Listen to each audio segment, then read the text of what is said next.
चलो मेरे भाई, आज का हम लोग मैथ्स का क्लास स्टार्ट करते हैं। ठीक है, देखिए फर्स्ट क्वेश्चन क्या है।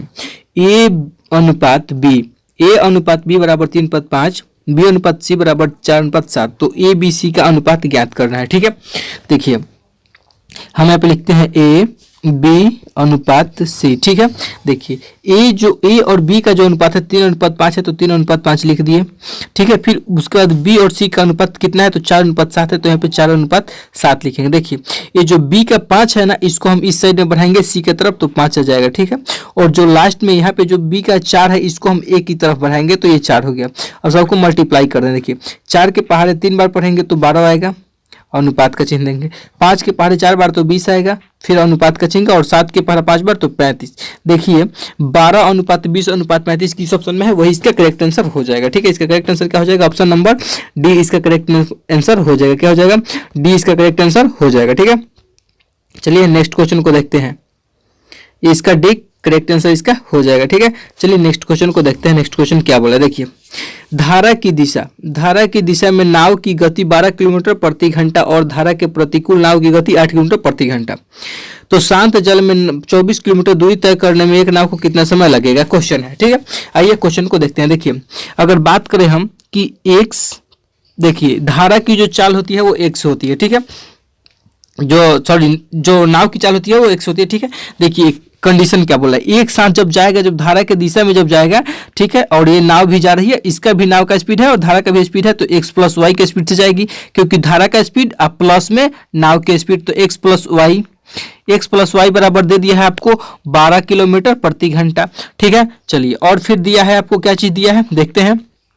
देखिए नेक्स्ट दिया है आपको कि एक तरफ से, देखिए ये जो एरो का चिन्ह जा रहा है, इधर से धारा जा रही है, लेकिन नाव इधर से उल्टा आ रही है, तो क्या नाव धीरे जाएगी, यानी कि यहाँ पे कंडीशन क्या हो जाएगा, x - y बराबर कितना दिया है, 8 दिया है। ठीक है, x - y बराबर कितना दिया है, 8 दिया है। ठीक है, और फिर बोला है, देखिए क्या कि धारा के दिशा में मतलब शांत जल में नाव की चाल, तो पहले निकालेंगे। देखिए शांत जल में जो नाव का चाल होता है उसका फॉर्मूला होता है x + y। यहाँ पे क्या बोला है, धारा के दिशा में नाव की चाल माइनस धारा के विपरीत दिशा में नाव की चाल बट देखिए धारा के जो शांत जल में जो नाव की चाल होती है उसका फॉर्मूला क्या होता है, धारा के दिशा में नाव की चाल प्लस धारा के विपरीत दिशा में नाव की चाल, दोनों को जब ऐड करेंगे और बाटा 2 करेंगे तो क्या निकलेगा, हम लोगों को धारा के शांत जल में नाव की चाल निकल जाएगा। देखिए तो क्या करेंगे, 12 + 8 बटा में 2, तो 12 × 8 = 20 और 2 से उसको डिवाइड करेंगे तो 10 हो जाएगा। देखिए 12 और 8 कितना हो गया, 20 हो गया। 20 को जब 2 से डिवाइड करेंगे तो कितना हो जाएगा, 10 हो जाएगा। ठीक है, यानी कि शांत जल में जो है, शांत जल जो है उसमें धारा की चाल कितनी है, शांत जल में जो नाव की चाल हो कितनी है, 10 किलोमीटर प्रति घंटा है। ठीक है, यहाँ तक कोई दिक्कत नहीं है। अब देखिए नेक्स्ट क्या बोला है, नेक्स्ट बोला है कि 24 किलोमीटर। देखिए चाल यहाँ पे क्या निकालना है, समय, तो समय बराबर मेरे भाई होता है दूरी बटा चाल। क्या होता है, दूरी बटा चाल, समय बराबर दूरी बटा चाल होता है। ठीक है, देखिए अगर हमको दूरी दे दिया है 24 किलोमीटर और जा कितना के स्पीड से रहा है, तो 10 के स्पीड से जा रहा है, तो कितना समय लगेगा, 2.4 घंटा का समय लगेगा। कितना, 2.4 घंटा का समय इसका करेक्ट आंसर हो जाएगा, जो कि ऑप्शन नंबर सी में अवेलेबल है। क्या चीज में, ऑप्शन नंबर सी में अवेलेबल है। ठीक है, इसका करेक्ट आंसर क्या हो जाएगा, ऑप्शन नंबर सी इसका करेक्ट आंसर हो जाएगा। ठीक है, चलिए नेक्स्ट क्वेश्चन को देखते हैं। नेक्स्ट क्वेश्चन देखिए, ए एक काम का 1/3 भाग 5 दिन में और बी काम के 2/5 भाग को 10 दिन में कर सकता है, तो ए और बी दोनों मिलकर कार्य को कितने दिन में समाप्त करेंगे। देखिए ए जो है, देखिए ए के बारे में बात करें, ए जो है 1/3 काम को कितना दिन में कर रहा है, 5 दिन में कर रहा है, तो इसको बराबर 5 कर देते हैं। ठीक है, 5 कर देते हैं। 1/3 काम को 5 दिन में करेगा, तो पूरे काम को कितना दिन में करेगा, तो 5 × 3 = 15 दिन में करेगा। क्या आप सभी को बात समझ में आया, ए कितना दिन में करेगा, 15 दिन में। अब आते हैं बी के बात करते हैं। देखिए बी कितना दिन में करेगा, देखिए यहाँ बी का लिखते हैं, तो बी देखिए बी 2/5 भाग काम को कितना दिन में कर रहा है, 10 दिन में कर रहा है, तो पूरे काम को कितना दिन में करेगा। देखिए यहाँ पे जो 5 है ना, ये नीचे डिवाइड में है, तो इस साइड में जाएगा तो मल्टीप्लाई में चेंज हो जाएगा, और जो ऊपर जो 2 है वो नीचे आके डिवाइड में चेंज हो जाएगा। देखिए 2 से कटेंगे इसको तो कितना बार, 5 बार में जाएगा, यानी 5 × 5 = 25 हो गया, यानी कि जो बी है वो 25 दिन में करेगा काम को। ठीक है, अब यहाँ से इरेज करके फिर अच्छे से आपको समझाते हैं क्या हो रहा है। ठीक है, देखिए ये जो काम है ये कितना दिन में कर रहा है, 15 दिन में कर रहा है, और बी कितना दिन में कर रहा है, तो बी 25 दिन में कर रहा है, ठीक है। ए 15 दिन, बी 25 दिन में कर रहा है, ठीक है। यहाँ तक कोई दिक्कत नहीं। देखिए अब ए प्लस बी, देखिए और ए और बी दोनों मिलके कर रहा है, देखिए तो ए और बी दोनों मिलके करेगा तो ए कितना 15 दिन में और बी कितना दिन में 25 दिन में। दोनों का जब एलसीएम लेंगे हम लोग तो कितना हो जाएगा पता है, इसका जो एलसीएम होगा 75 हो जाएगा, ठीक है। देखिए 25 तिहाई 75 हो जाएगा, ठीक है। अब 15 पचे 75, देखिए ए और बी दोनों मिलके जब करेगा तो एक दिन में कितना, एक बार में यानी कि एक दिन में कितना काम करेगा, तो 8 काम करेगा। और टोटल काम कितना है, टोटल काम 75 है, तो हमको कितना समय लगेगा ये पूछा है। तो हम ऐसे कर सकते हैं 75/8।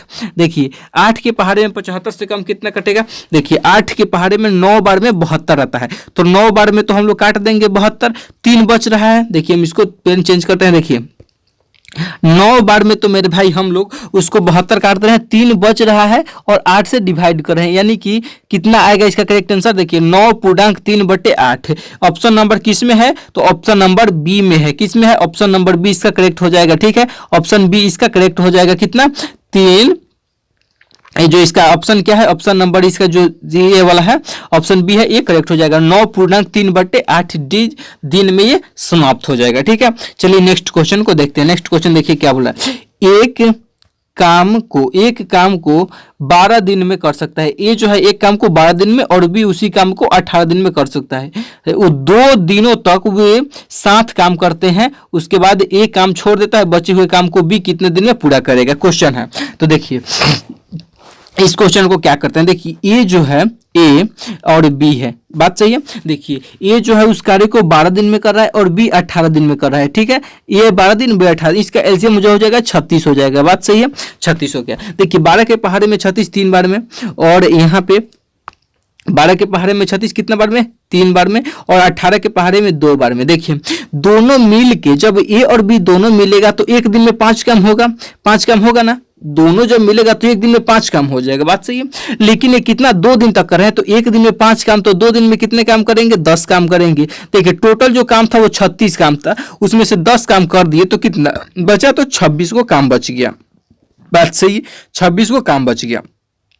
अब वो जो 26 काम है उसको बी करेगा सिर्फ, देखिए पे बोला क्वेश्चन बोला है कि सिर्फ बी करेगा, एक छोड़ के भाग गया, और बी एक दिन में 2 काम करेगा, तो इसको 2 से डिवाइड करा देते हैं। देखिए बी का आ जाएगा शेष काम को कितना दिन में करेगा, तो जब 2 से काटेंगे तो 13 बार में कट जाएगा, ठीक है। यानी कि जो कहीं बी है वो क्या 13 दिन में नहीं काम को कर देगा, जो बी है वो काम को कितना दिन में कर देगा, 13 दिन में कर देगा। इसका करेक्ट आंसर क्या हो जाएगा, 13 इसका करेक्ट आंसर हो जाएगा। क्या हो जाएगा, इसका 13 करेक्ट आंसर हो जाएगा, ठीक है। चलिए नेक्स्ट क्वेश्चन को देखते हैं।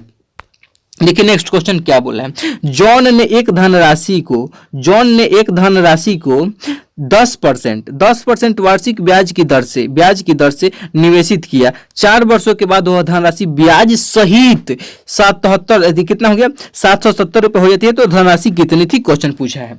देखिए बात यहाँ पे समझते हैं। देखिए यहाँ पे जो ब्याज होता है ना, ब्याज वो क्या होता है, R/T होता है। ब्याज क्या होता है, R/T ब्याज होता है, ठीक है। R/T ब्याज होता है, यानी कि 10% के दर से